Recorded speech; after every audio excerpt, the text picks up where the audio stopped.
দীপু এদিকে ভাত বাড়ছে, লুকি ভাত খাচ্ছে মনে হচ্ছে।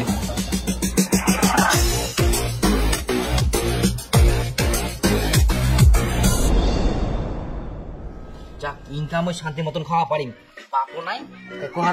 বাপ নাই শান্তি করে ভাত খাবে। বাবা চলে গেছে, ও বাক হয়ে গেছে। কতবার খাম না খাম সেটা মোর ব্যাপার, মুই কামাই করো, মুই 100 বার খাওয়া পারি। ঠিকই বলেছে, 100 বার খেতে পারি। আর কতদিন তুই এরকম বসে বসে খাবো? মোর কই কই মিট কই লাগি যা, তাও তো জ্ঞান হয়নি গোর। তোর বয়সের চেংড়া গিলা কিছু না কিছু করে, আর তুই আজ পর্যন্ত কিছু করতে পারলো নি। খালি খা আর ঘুরি বেড়া, বাপের ভাগ নষ্ট কর, তোর দ্বারা কিছু হবে না।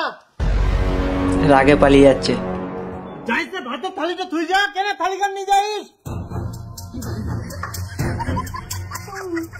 হবে না তো, 1 টাকা কামাই করার মুরাদ নাই, আর খাওয়ার পর রাখ দেখা কয় না আলসে গুরুর বলে বেশি রাত দেওয়া যায় পান্টির বাড়ি, রাখ দেখা। দীপ ওইদিকে রাগে পালিয়ে গেল।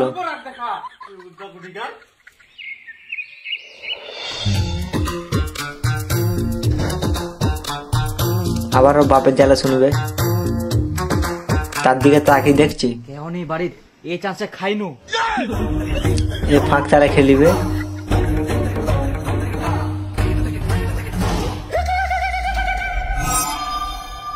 না ধাপাত বসে খাওয়া যাবে না, ফের যদি চলে আসে। আচ্ছা ঘর ঢুকি দরজা বন্ধ করে খাও। ঘর ঢুকে দরজা বন্ধ করে খাবে। এখন ঘর ঢুকি দরজা লাগাই খা, কত আর এরকম লুকাই লুকাই খাই বেরাবো তুই? হারামজাদা কুঠিকার, কামাই তো করবা পারিবে না, খালি বসে বসে খাবা পারিব। আর এখন দেখে বাড়িতে কেউ নাই, আর ভাতের থালা খান নিয়ে তুত্তর করে ঘরে ঢুকে গেল। মাথা পাগল হয়ে যাবে। পিউদা কুঠিকার কথা শুনিবা মেনাই নেকুর, একদিন ইলা কথা ঠিক মনে পড়িবে। খাবার ধান্দা খুঁজি বেড়াইস, কি মনে করিয়াস লুকাই লুকাই খাবার দেখা পাবো না? সুনীলের বেটার গুলা খাইক না যা, তাও যদি তোর মাথাটা বুদ্ধি হয়।